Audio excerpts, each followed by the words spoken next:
sure was a handful to take in yesterday, huh? A handful of information to chew on, if you wish to. Whatever, the good thing is you got the choice to, but holy cow. Holy cow, right? Oh no, here comes goats.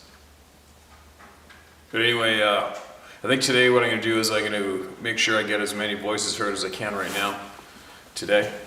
And just because, don't think about it, you know, coming up.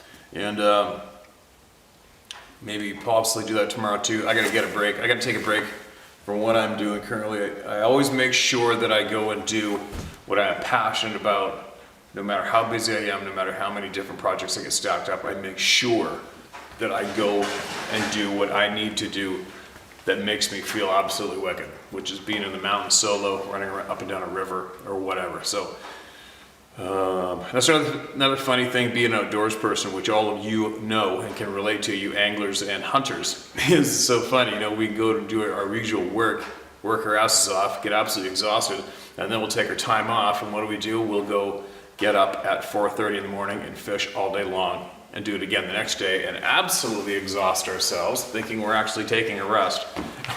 or the same thing with hunting too, right? I'll need a break from work. You're gonna get caught up, and then you'll get up at 4:30 in the morning or whatever, and hike up a mountain in the dark, and hike up and down that mountain in the rain or in the snow or in the whatever, and then you go back to work again after a couple days of that. It's kind of funny.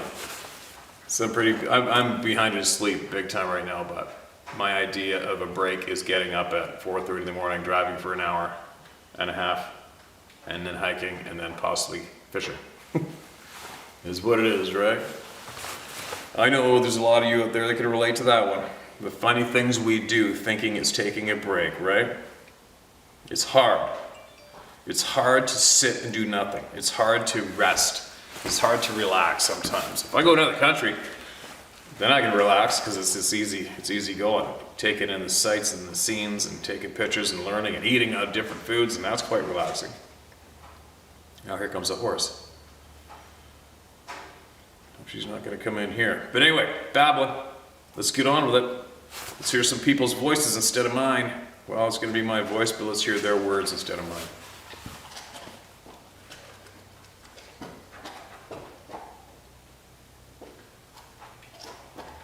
She's thinking about coming in the shop.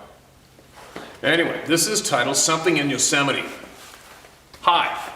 I've watched your videos and the stories are very interesting, and I'm growing more interested in this topic, especially with how it relates to government cover-up and with what's been coming out with, excuse me, Lou Elizondo, an alleged UAP government cover-up. New to me. I watched the recent video about the Forest Service guy who had 3 sightings in the Sierra Nevadas, and it inspired me to share my story. Excuse me. It's not as compelling as his, however, it may add to the spirit of what you're doing and help more people come forward. I don't have any fear of sharing my experiences, but I've never been threatened by the government, so it's easy for me to share. My story only involves feeling terrified by what I heard in Yosemite, a hotspot for missing people, and in the same area as the recent Forest Service story, the base of Bridal Veil Falls. October 2020, my wife and I stayed the night in Yosemite. It was the perfect time to visit. Everyone's still in fear of COVID, and they were limiting the number of guests, so it was practically empty. My wife and I went out at night to get photos of the Milky Way. After a couple hours, I decided to drive around to a spot where I could get shots looking east at El Capitan, and we were parked on the side of the road near Bridal Veil Falls. It was around 10 p.m. I'd been shooting photos since sunset and no cars at all driving around Yosemite anywhere. It was perfect for getting those long exposure photos. With my wife in the car, I got out and set up my tripod close to car along the road. I only had a headlight, so I stayed close, as I couldn't see very far, and there are bear around, although mostly harmless to people there. After a few minutes waiting for a photo to complete, I heard footsteps coming down the road toward me at a pretty fast jogging pace, as if an animal was coming at me. However, it sounded bipedal. My first thought was a bear bluff charging me, and I jumped into the car as my headlight didn't see anything. I didn't know where it was at. My wife was in the car and she had the windows up, so she was wondering what the hell I was doing, hopping in the car, and I said something just came at me. Thinking I was just being paranoid, she laughed it off, and I sat there with no animal coming up to the car. I had her flip the car around to try and shine the headlights all around. Since my light didn't shine far, we didn't see anything. It was fairly windy that night, so I convinced myself it was leaves rustling down the road, and I got back out to get a picture I wanted. After about a minute or two, I heard the same steps coming at me, and I hopped back in the car. I told my wife I heard it again. This time my wife had the windows down and she said she heard it too. We decided, screw this, let's head out. We spun the car around again, shined headlights all over the area, and saw nothing. I don't know what I heard, but it sounded bipedal. I've grown up around animals my whole life, raising pigs, horses, and spending time at my in-laws' cattle ranch with deer all around, so I know what four-legged animals running sound like. Sorry for the long story, but no photo or sightings, and it may have not been worth sharing on your channel. It may be a disappointing story to some people, but if you knew my wife and I, we wouldn't make this up. And I definitely got the feeling whatever it was didn't want us there, because I felt fear there. I hadn't felt fear anywhere else in Yosemite. The only thing I can think it could have been is a hiker or climber playing a prank on me, but I'm sure we would have saw a person with our lights shining around. Thank you for your time, and I'm going to stay anonymous.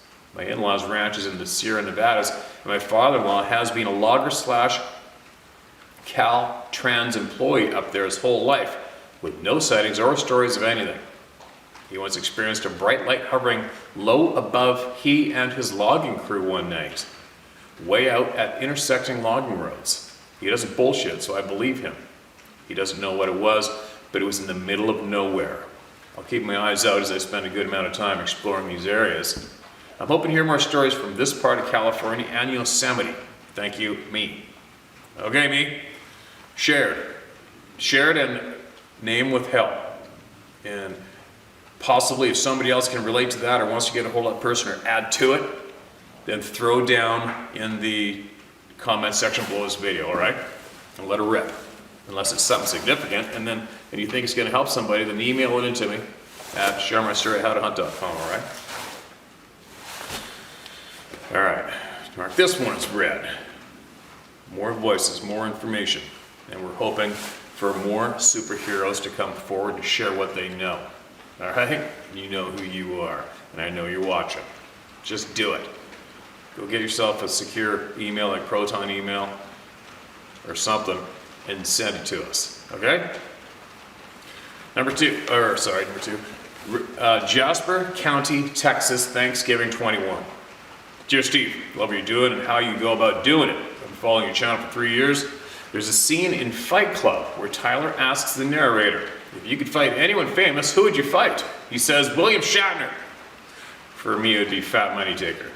It wouldn't be much of a fight, man. I heard firsthand that actually the woman in that show beat the shit out of him in a car, in a bit of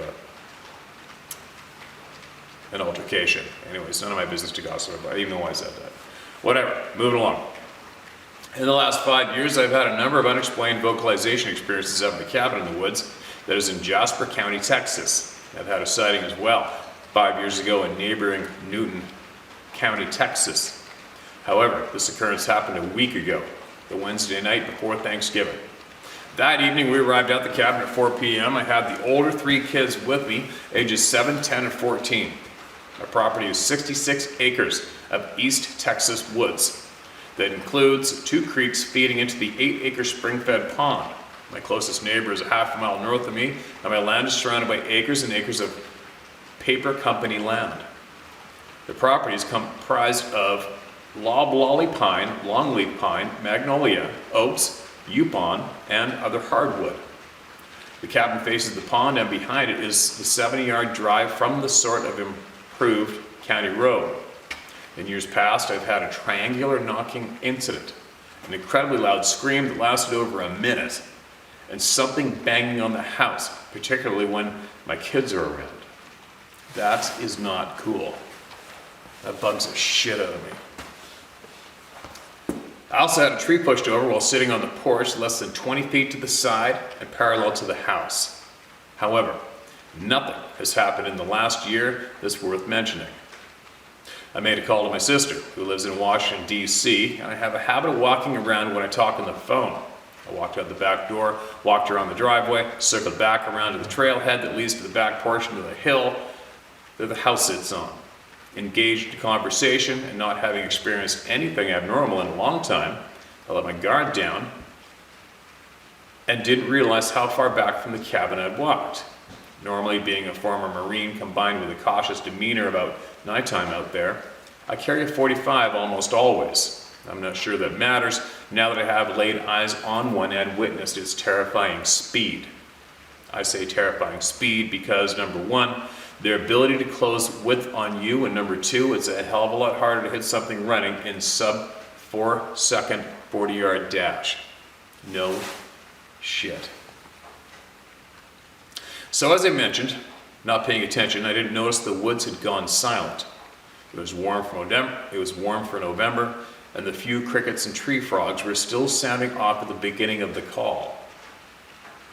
When to my left, I heard 3 or 4 loud steps in the leaves. I immediately thought one of the kids had come out to check on my whereabouts. This didn't add up because 90 times out of 100, they'd call out first rather than walking up on me in the dark. Then a second later, while still processing what I heard, a whooshing sound, whooshing noise could be heard coming my way. It was a pine log, about 5 inches around and 48 inches long. The projectile landed 3 feet in front of me. It was thrown because of the trajectory from the left to right and because limbs falling from the trees don't helicopter twirl side to side. I yelled out in fear, "What the F?" I dropped my hand from my ear and moved like I did 35 years ago. My hair was sticking out of my neck and arms. I haven't had that kind of adrenaline rush in some time. I could hear my sister's voice loudly exclamating questions, and I yelled, "Hold on, I'm getting the F out of here." I know what it was. Now with senses back in the on switch position, I could feel it, watching me just in the shadows, out of the reach back entry lights. I didn't immediately run inside because I wanted to show it. Yeah, you caught my off guard with my lapse in discipline, but this is my home and I'll stand right here. Of course, not shitting my pants was a major victory that night, and it probably sensed my false bravado. It was a dad move, and I wanted it at least known. Sorry. Can't get out of here. Hold on a minute, you guys. No knocking this camera over, you two. Beat it. Get out. Little shits. Sarah comes home. She's like, "Did you let the goats out?" And I'm like, "No." She goes, "Why not?" I go, "Because when I'm busy, I let the goats out, and then I'm a goat babysitter, and they don't leave me alone." And sure enough, here they are. Sorry about the interruption. Guess my attention off. I don't read smoothly, so let me do that last paragraph again. I didn't immediately run inside because I wanted to show it. Yeah, you caught me off guard with my lapse in discipline, but this is my home and I'll stand right here. Of course, not shitting my pants was a major victory that night, and it probably sensed my false bravado. It was a dad move. I wanted it to at least know I'm here to protect my kids, and I will do that until my heart stops beating. Steve, keep doing what you do, and I'm envious of the land you get to live in, particularly when it's August in southeast Texas and 101 degrees with 99% humidity. Sincerely, Tom C. in the Pinewood. Okay, man, thanks for that. And I think you mentioned you've seen one. If you got some more, if you got more you want to share here, send it away, okay, man? We want to hear all about it, all right? And I was in southern Texas in April, I think. It was April, turkey hunting. I think we were going to turkey hunting. We were shooting hogs and stuff and jackrabbits. These friends took me to show me their hunting lease near Uvalde, Texas, and I could not believe how hot it was. Oh my God. I thought I was going to die. And that gritty, fine, red soil, sand, it gets in every one of your pores. Snake-proof boots on. It's so hot for a Canadian. Tell you what. I can only imagine. But I've had a lot of fun there. I've been in the wintertime shooting hogs from helicopter, and there's actually snow on the ground. in Texas. We road tripped, a bunch of us road tripped from Alabama all the way across to there to go do that. It was quite bearable. I love the state of Texas myself, actually. Babbling again. Let's get on with some more. Don't forget to share more, all right, man? If you got more you want to get out and share it over here, please do it, all right? Good for you standing up and standing your ground. Sometimes you got to do that, especially parents. Encounters 2.0 abridged. Abridged. A-B-R-I-D-G-E-D. Hi, Steve. First off, thank you for what you do. I respect this endeavor very much. I've read once, but figured it was too long or not believed as it was not read, and it's been a few months now. Just got missed, man. You got to understand. You have to realize by now, I don't pre-read them. Very rarely, okay? Unless I'm already familiar with the person. Had somewhat of a communication relationship going on there, but it just didn't get read yet. All my life I've had encounters with various beings from toddler age until recently. These videos have helped me fill in some memory blanks, and the constant information keeps me putting the pieces together of my own puzzles. Perfect. I don't care if you say my name or not, or locations. Corey, Merrill, Dennemora, Morrisonville, Cadyville, Pittsburgh, hometown, Sciota, Vermontville, Paradox Lake, Utica, and Nyack, to the Tappan Zee Bridge, all in New York State. I talked to my mother and she remembers the red light with blue center coming out of the woods canopy in Morrisonville and following us towards our house at the time. She remembers it leaving, I do not. We lost 45 minutes of time. What the hell? When living in the woods in Vermontville, for 3 months, there might be a couple spellos here, I had many encounters at a distance, being followed around, thought I was being hunted by them. Now I doubt it. I've come to believe these particular beings were keeping me safe. No clue why. They kept to the edges of my lights during the night. I strapped them on me in all directions if I had to do anything out of the camp yard because you could hear, no shit, hundreds of feral or wild dogs, coy dogs, and coyotes nightly, while occasionally at the very edge of the light. I could see branches moving when they should not be, no wind or anything. I felt hunted intensely. Every now and then, you could hear much more active ongoings, still not in sight. Another night I was grabbing firewood. A moose snorted, but I couldn't see it. That's when I heard a loud cracking sound, and the moose started, well, basically screaming, coupled with loud, wet, packing, and smashing sounds. I never went to see what happened. Not ever. Hell no. I can only assume a tree was broken in and used as a moose club. It was horrifying. That was the night I abandoned my AR for wild dogs and grabbed my .375 H&H, for it was the biggest gun I had and I could use it effectively. It's a pretty big gun. While I never needed it or any gun for them, I was glad to have it for JIC. This was the same cabin that was opened up like it was a dollhouse several years prior. My dad said it was a bear, but I saw the damage. It is also the area I was wandering around on the trails and everything turned blue, unnaturally quiet. And when everything returned to normal, I guess 15 minutes later, I was 15 to 20 feet-ish from white-tailed doe and 2 fawns. They didn't know I was there until I stepped on a stick and they pooped.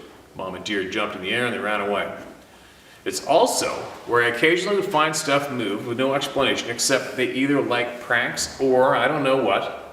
I was alone, repairing the stovepipe supports. I went to the front of the camp, got a drink, went back around, and my hammer was gone. I found it about 2 miles away in my old tree stand. Okay, that's kind of creepy. Nobody was there to take it. I have to say, despite anyone's doubts, I think ravens and jays may have a connection. I don't know, and I'm not saying they see through their eyes or anything, but one huge raven was always around when activity would happen. Be it in the camp yard or anywhere else in the area, I was sure to hear the awk, awk, and floof, floof of a 5-pound bird flying in a canopy just before it came into view, like a greeting almost. Hey, just while you're on, I'll break for 1 second. On that topic, you guys, ravens and predators in the wild go hand in hand. I always tell people when they ask me tips on how to hunt, is like, especially backpackers who are in the remote mountains of British Columbia, wherever there may be grizzly bears. Ravens and grizzlies, ravens and wolf packs go hand in hand. They feed off each other. The sound of ravens attracts predators, and predators feed ravens. I've been on a kill years ago, waiting on a buried kill before it became illegal for grizzly bears, and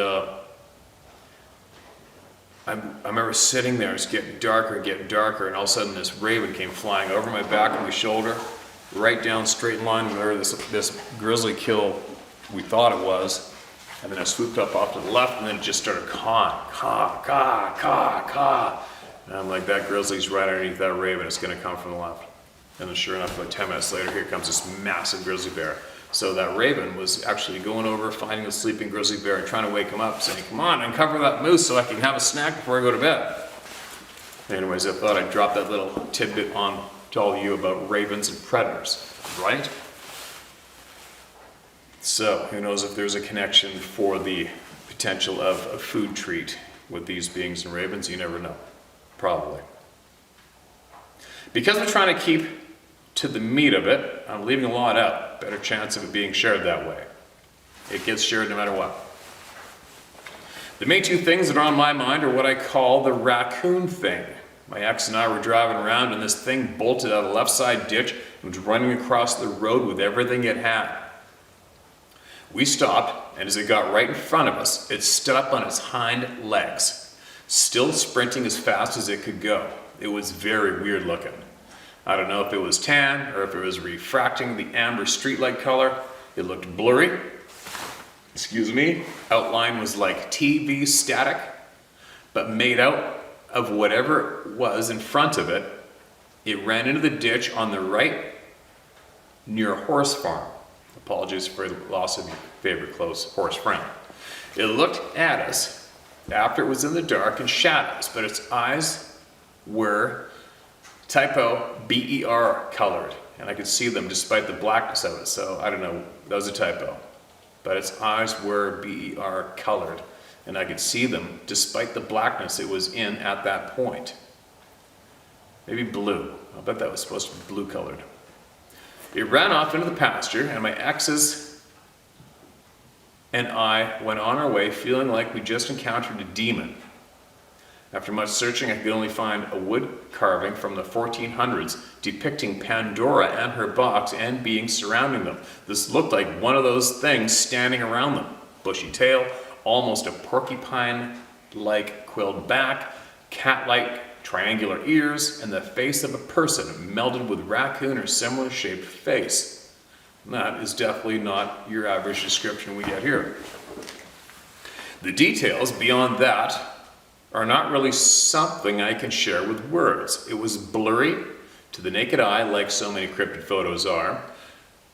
A few years later, same ex and myself are driving around, and again, from left to right, this deer-like thing is crossing the road. I thought at first it was a deer with a broken neck because its head was only a few inches above the ground. What the F is that? We asked each other. By then, we had stopped, and as it slowly walked across the road, I could see its head was facing forward, jaw parallel to the ground, head swaying side to side slightly with each step. This was and still is a process to actually describe and understand what was seen.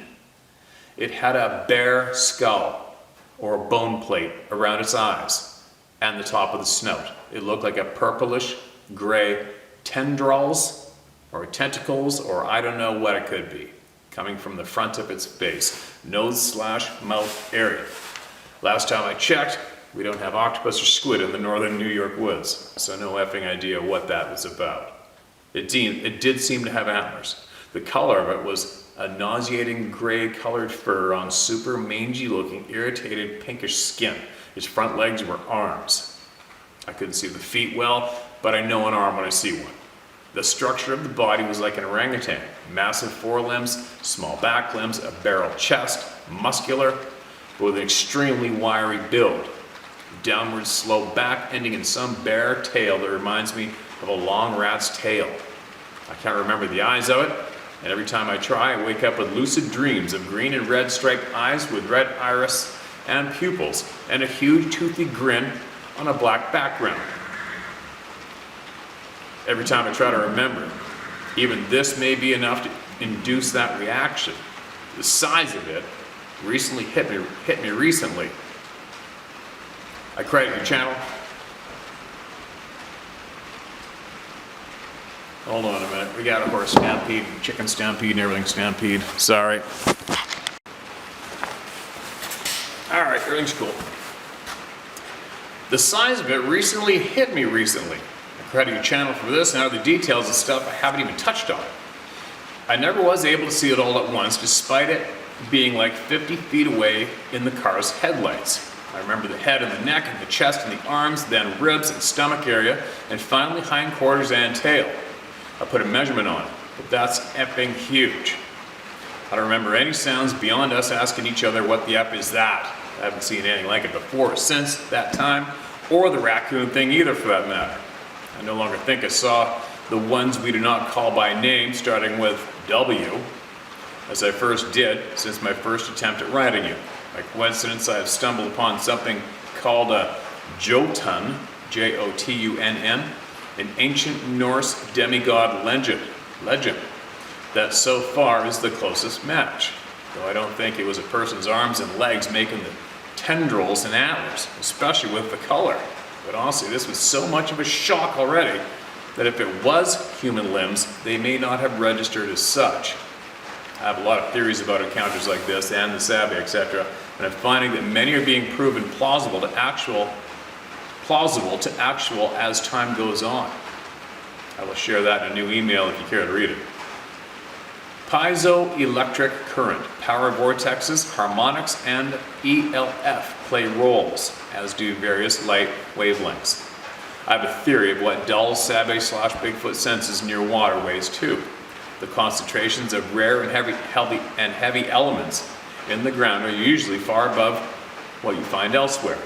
Gold, platinum, group metals, silver, copper, lead, tin, iron, ores, gemstones, uranium ore, and rare earth elements are just a small fraction of what can be found in high concentrations in and around water. Thank you for doing what you do, Steve. Thank you to everyone else who has decided to share those who will decide to share in the future too. This is great work, and you are good people for doing what you do. Don't take guff from those swine who are the naysayers. They are weak, cannot handle reality being something they have zero control over. Sadly, I am sure more than that one cop's wife has to wear extra makeup a few days a week. The people who attack others for saying something they don't like tend to abuse their families regularly because they're weak human garbage with greed for power. Be well, everyone. All right, gotcha. This is around that time I had that cop. Remember I made mention about to introduce myself to police officer, like we normally introduce each other to each other no matter what, who you are. And then that cop from the States emailed me with the most vicious, nasty, demeaning, insulting attack ever. I couldn't believe it. So he actually compelled me to share that email with all of you. And it turns out later on, she emailed me back and it was actually a woman. Crazy, huh? Feel sorry for that soul. She has a crack at being a super awesome, good, kind, helpful soul. Not a dark one. She chose the dark choice. Weird, huh? But anyway, that's quite the email. I can't add anything to it, or I haven't heard any descriptions like that in my life. Okay? That's one hell of a description. And again, if anybody else has anything similar, sounds familiar, well, hit that one up in the comment section below or let her rip, all right? Now, this title from Kevin. Can you tell me when you're going to air this so I can watch this on YouTube? Thanks. I'm going to air it on YouTube now. Hi, my name is Kevin. When I was about 13 years old, I lived on a farm, and there was 9 of us kids. We grew corn and hay on this 300-acre farm. This property had a couple of lakes on it also, with bass and catfish in them. So this happened in 1978 in June at nighttime. No punctuation at all, you guys, all right? I'll try to do my best. We didn't have cell phones or a PlayStation. We only could watch TV for half an hour a day, and we only got 3 channels to watch. So I always wanted to go camp out way back in the woods on this farm. So I told my older brother, Jim, to meet me back there to pick me up with his buddy so I could get some beer or Booms farm wine in town. So I went back to where I was camping out. I started my bonfire up with some diesel fuel. It was about 10 at night. It was dark. And this time I was standing by the fire after about 10 minutes. The fire was really doing good. And some smaller rocks were being thrown around and by me. I thought it was my brother Jim and his buddy was playing tricks on me, but I didn't see his buddy's truck anywhere near the trail or a laneway to get back there to where I was. And this rock throwing went on for a while. I kept yelling back at what I thought was my brother throwing rocks at me, so I got pissed off and ran to where the rock were being thrown from, which was from the cornfield that was by the wood limes. I was camping yet. When I got into the cornfield while I was running, I seen the corn stalks moving around, and I'm a fast runner. I could not catch them. There was 2 of them running through the corn. This went on for at least 10 minutes of me chasing them around, and I did see footprint in the dirt in the cornfield. They were probably 11 inches barefoot prints, which I thought was odd at the time, but I just thought my brother and his friends were trying to scare me. So I went back to the fire, waited, and here comes a truck, headlights down the trail to where I was at, and it was my brother and his buddy. I told him this is a nice trick he played on me. He said he and his buddy was in town, and I just came back to pick me up to buy me some beer. The only thing I can think of, the mother of Bigfoot was letting me play with her kids. I never felt scared or fear or I was in danger, but boy did I get a good run in that night, chasing them little Bigfoots through that cornfield. I still laugh about it today. When I think about this, let me tell you, they are fast. I have more encounters to tell you in the next email. Thanks for sharing my story. You can share my name as Kevin. I live in Lower Michigan. Thanks for sharing. Kevin, I appreciate you sending that in, man. And if you do email me back, next time try to throw a few periods and commas in there, all right? It'll be way easier to read. There wasn't one in there. I think I did pretty good at that one.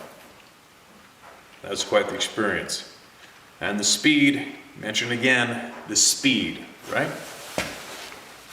The speed. Always freaks everybody out. 3 encounters from Iowa. Greetings, Steve, longtime listener from Iowa. I have 3 encounter stories I want to share with you and everyone. My first was when I was about 7 or 8 years old. I used to play under the old bridge near our house, Davenport, IA, along some railroad tracks. I loved going down there collecting rose quartz and sometimes Indian arrowheads, but felt completely at home just being in the woods. The tracks were heavily wooded on both sides, and there was a very large apple orchard that butted up into the wood line. It was a great place to grow up. One day while looking for quartz, I saw what looked like a big ground nest. So I decided to go investigate as it looked odd and out of place. I'd never seen it there before. It was located in the woods on the south side of the tract, which was fairly terraced. The wood line on the opposite side of the tracks was flat ground. Once I was within about 5 feet of it, I had to crawl on my stomach to get into the nest as there was a lot of undergrowth. When I finally got up to it, I remember smelling a musky, skunky odor, although it was faint or residual-like. Something had been there. I assumed it was an animal nest of some kind, but then I noticed some items lined up in a perfect row inside the nest on what looked like a dirt mound that was flattened and smoothed out, like a little table. I remember a bottle cap, a small tin can the size of 6-ounce tomato paste, a clothespin, and a few other items I can't quite recall, but it made me think it must have been a hobo that slept there and not an animal after all. What struck me was that they were lined up in a perfectly straight row with the same amount of spacing between the items. I picked up the little tomato paste can, examining it and thinking, poor hobo, he must be cold and hungry. That was my last thought in my head, and the next thing I remember, I was waking up from what seemed like a very nice nap. I realized I was under the tree canopy and remember thinking how beautiful it was, the sun streaming down on me through the treetops. Then I remembered my last recollection in the nest and shot straight up looking around. I found myself about 5 feet down from the nest, out from under the thick undergrowth, and then I noticed my clothes weren't right. My shirt was raised up and my shorts were unsnapped and unzipped. Basically, my belly was completely exposed. Naturally, I was quite alarmed, and I sat there for a moment trying to get a sense of myself. I don't feel afraid or that I'd been hurt or harmed in any way. I just sat there for a few more minutes trying to get a sense of what had happened, how I fell asleep, and who had their hands on me. I can't be certain, but I'm guessing it was about 1 or 2 in the afternoon because the sun was relatively still high in the sky. I looked all around and saw nor heard a thing until my mother's voice broke the silence by calling my name. She had actually walked up to the tree line to call me, which was very unusual, as she usually just stuck her head out the back door to call us in. Our house was the third from the track, so we could always hear her, even when we were at the furthest point of the neighboring apple orchard. I jumped up, climbed the wooded terrace to where she stood, where our alley dead-ended at the tree line. She was visibly worried and upset that I had not answered her calls, asking me what I'd been doing, etc. I told her I'd fallen asleep, and she said, maybe I need to start taking naps again during the day. I really wanted to tell my mom about what happened to me, and I almost did, as I was quite confused about what I'd just experienced. Then it dawned on me. If I told her about the nest, how I mysteriously fell asleep and woke up finding myself exposed as I did, I realized she would never let me play anywhere near the tracks or the woods again, so I never did tell her about that. Had I felt fearful, I think I would have disclosed the full experience, but I didn't. I was just very confused. I feel the need to say, in hindsight, I don't feel like I was molested in any way, but rather was the object of someone's curiosity. A couple years later, I was on the opposite side of the tracks and on the other side of the old bridge, walking through the woods, singing and daydreaming like little girls do, when I heard the sound of a branch snap, like something heavy stepped on it. I looked around, but didn't see anything, and I didn't think much about it initially, but then I heard it again. It was quite loud. I looked a little more intently. At one point, I thought someone was possibly behind that tree that was about 20 feet from where I stood. Even though I saw a black line going down the left side of the tree, I continued to stare for a time, but could not confirm there was anything there at all, so I dismissed it again. I think it was probably a raccoon or a possum, as we have many of those in the woods. I went back to what I was doing, walking along, and I don't think I took more than 3 steps when suddenly an overwhelming fear hit me like a bomb. I was trying to rationalize why I was feeling afraid all of a sudden, as I knew those woods like the back of my hand. It was in the middle of the afternoon. I was trying to dismiss it entirely, but then I heard a voice in my head that literally said, "Get out of here, you're in danger." At that point, I high-stepped it out of there, crossed the tracks and climbed up the other side, looking over my shoulder as I climbed. I felt sure I was going to be grabbed at any minute while I was climbing up the terrace side of the wood line and out from underneath the bridge. I reflected on what had happened to me before, and again, thought it was probably a hobo or someone who may have wanted to do me harm. But that was the end of that encounter. I did not go back into those woods for a time.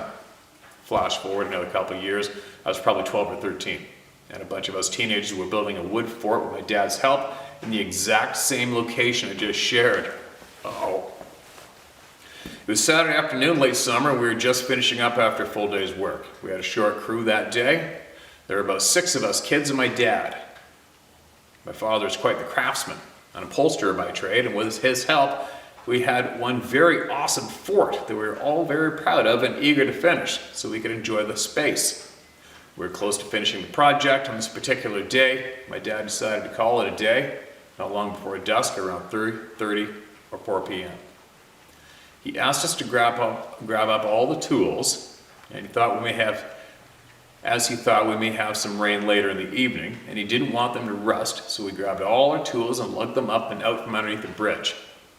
Once we reached the top, we were all just standing there a minute, resting, before heading to Dad's shop behind our house to put all the tools away.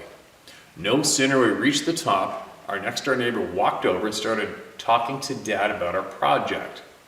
They had only exchanged a few words when all of a sudden there was a horrendous scream slash screech slash roar that filled the air, reverberating far and wide. I remember all the birds simultaneously rising up everywhere in response from out of that wood line as they generally roosted in the evening. The scream stunned us. Everyone was silent for what seemed like many minutes, although I'm sure it was only seconds. The scream sounded like it was about 150 to 200 yards or so down the track line, I'm guessing. I do not know what it was at the time, neither did my dad or the neighbor man or anyone else, but it seemed full of anger and anguish at the same time, very emotionally charged. I was the first one to break the silence, asking my dad what it was. He did not respond for a time, and I could practically see the wheels turning in his head, accessing every file in his brain. I said it sounded like a bulk monster or something. We had seen the film earlier that year, or possibly the year prior, but we live in Davenport, Iowa, so how can that be? We all headed over to put the tools away, and my dad told us we would need to take a break for a few weeks on finalizing the fort until he could research the cause of the scream, as it was very disturbing. He insisted we stay out of the woods and away from the fort for the time being, to our chagrin. But we obliged, and as far as I can recall, nothing conclusive resulted.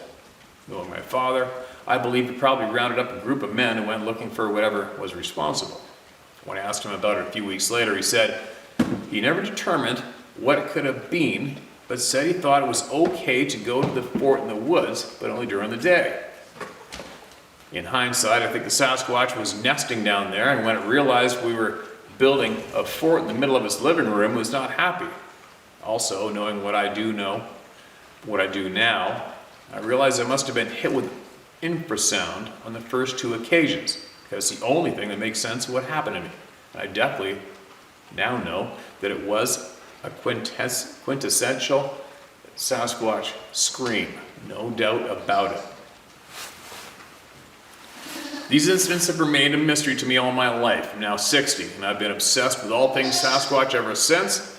I was quite young, although I did not have any frame of reference to Bigfoot or Sasquatch at the time of my first two encounters. It seems as though this quest to understand my experiences have been driven by both my conscious and my subconscious mind. As a result, I'm thinking of going to a hypnotist to see if I can access any subconscious information that may shed some light into what I experienced when I was asleep. I think that'd be a great idea. It was not until I heard the episode with Brenda Harris on Sasquatch Chronicles talking about infrasound that literally bells went off in my head. At least it makes sense of how I was knocked out without being touched during my first encounter, and how I was hit with a fear bomb during my second encounter. I have a theory. When people see them swaying back and forth, that is when they're generating infrasound. Looking back, I'm glad I did not actually see it, because I know I would have been very traumatized. And as a child, oddly, I had always had a fear of hairy monsters of any kind. In closing, I want to let you know I've lived about 15 miles due south of the fellow from Eldridge, Iowa, who shared his encounter of being stalked by Sasquatch during his paper route as a young boy, as reported to the BFRO. I also know a retired teacher about 50 miles just north of Eldridge that also had a visual encounter with a 9-foot creature under a railroad bridge when she was about 8 years old. They sure seem to travel the rails. The more I learned about these creatures, the more I realized how little we actually know about what is living among us, but of which I have no doubt. Thanks for letting me share my experiences. It feels good. Love your podcast. Thanks for all you do. It's been a blessing. Quote, security is mostly a superstition. It does not exist in nature, nor do the children of men as a whole experience it. Avoiding danger is no safer in the long run than outright exposure. Life is either a daring adventure or nothing. To keep our faces toward change and behave like free spirits in the presence of fate is strength undefeatable. Helen Keller. There's a quote. That's a good one. Did you say to use your name?